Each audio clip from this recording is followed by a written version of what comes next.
Depan rumah saya kan masjid. Jadi selain karena teman-teman Muslim, terus lihat teman-teman sering sholat, depan rumah saya masjid. Ibu saya waktu itu sakit nyari stroke. Pas di depan rumah saya speaker toanya ke tempat kami, ke rumah kami.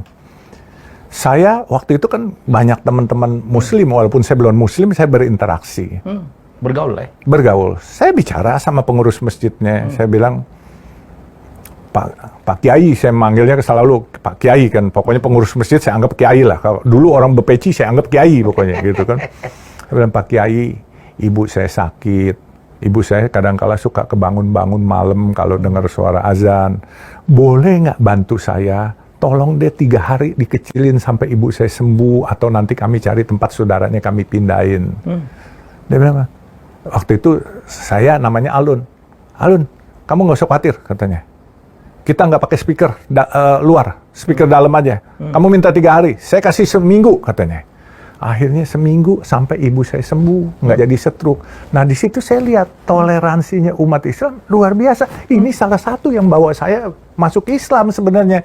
Jadi kalau kita pakai toa, kita tidak toleransi kepada tetangga, jelas itu salah karena menurut saya guru-guru saya yang mengajarkan, Rasulullah tuh pernah cerita bahwa barang siapa yang menzolimi umatku, menzolimi minoritas, dia bukan umatku.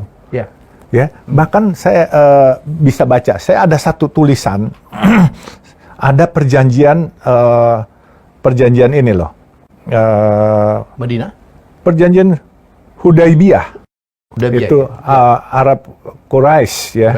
Itu waktu itu dia kalau nggak salah Rasulullah bilang kepada Abu Bakar, itu yang mendapat gelar As-Siddiqi gitu ya, orang yang jujur gitu. Bahwa kalau kamu melihat orang-orang yang non-Muslim tidak punya tempat ibadah dan meminta kepada kita, kita wajib membuatkan tempat ibadah buat mereka. Nah itu, jadi juga ada surat dari teman-teman itu. Satu hari Nabi katanya berkirim surat dan menyurati kaum Kristen Najran. Ya, yang menarik dari kearifan Nabi ya, isi dari bunyi suratnya, bila mereka membutuhkan bantuan dalam memperbaiki rumah ibadah mereka atau apa saja yang berkaitan dengan urusan agamanya, ya, mereka bisa dibantu dan hal tersebut termasuk pengukuhan bagi mereka yang dapat mendukung masalah untuk agama mereka. Itu dianggap sebagai komitmen untuk memenuhi janji Nabi yang sangat toleransi. Nah makanya kalau kita sebagai umat manusia, kalau kita nggak bisa toleransi, Nabi aja bertoleransi. Jadi kalau kita bicara ya, Bang Helmi ya, soal masalah toa, ya, yang sekarang ini lagi itu, sebenarnya kita harus ambil hikmahnya, ya. Menteri Agama itu menurut saya dia sangat toleran dan bagus menurut saya. Bagus karena apa? Dia memahami apa yang dirasakan oleh non-Muslim. Azan itu wajib kita siarkan, tetapi juga yang penting setiap beragama jangan sampai ada yang terganggu kan. Betul. Nah, jadi saya merasa melihat begini, teman-teman Muslim ini kan kita harus ngerti. Kalau orang Jawa bilang, ojo rumongso iso, mbo iso rumongso, jangan merasa bisa. Kita harus bisa merasa. Nah, teman-teman non-Muslim ini kalau mengadu salah, jadi kayak kasus Melani yang 2018 di Siantar itu. Dan yang saya sesalkan, kasus pribadi Melani yang salah karena mengucapkan minta azan diturunin volume suaranya, tapi yang dibakar kelenteng-kelenteng.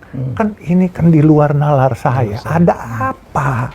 Islam ini harus menunjukkan kebesarannya. Kejayaan Islam ini harus kita yang besarkan. Kalau kita sedikit-sedikit marah dan di luar toleransi di luar perintah Nabi, kita memperkecil kejayaan Islam. Justru kita harus mengembangkan Islam yang sejuk, Islam yang rahmatan lil alamin, yang toleran. Sebab Islam itu bukan rahmatan lil muslimin, bukan rahmat buat orang muslim, tapi rahmat seluruh alam semesta. Nah, makanya saya bilang, ambil hikmahnya soal toa yang dari Menteri Agama, dan marilah kita bersama-sama merasakan. Karena apa? Teman-teman yang protes, mungkin bahwa suara azan harus besar, dia nggak pernah jadi non-muslim. Saya pernah jadi non-muslim.